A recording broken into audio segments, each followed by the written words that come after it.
Hi, I'm Chef Mike and welcome to Fry's Culinary 411. Today it's a fantastic pork loin with bacon and a brown sugar glaze. So let's get started.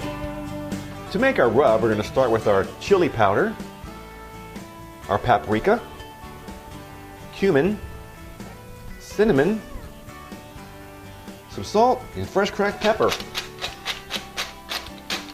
And we'll bring it together with a spoon and we'll sprinkle it on our pork loin roast and rub it in.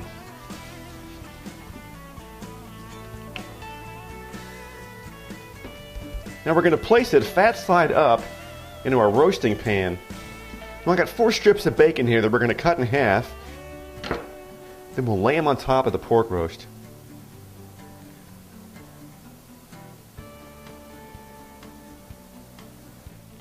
Now we're going to place this in a 350-degree oven for about 1.5 to 2 hours.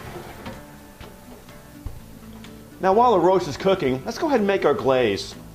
To our preheated skillet, we're going to add our brown sugar, our flour, our apple cider vinegar, and dry mustard. And we'll bring it together with a whisk. And we'll bring it together for about 1 minute, and we'll place it into a bowl. Now after about an hour and a half, we're going to check the internal temperature of our roast to see when it reached 150 degrees. At that point, we can go ahead and add our glaze to the top of the roast. And we'll place back in the oven for about 15 to 20 minutes.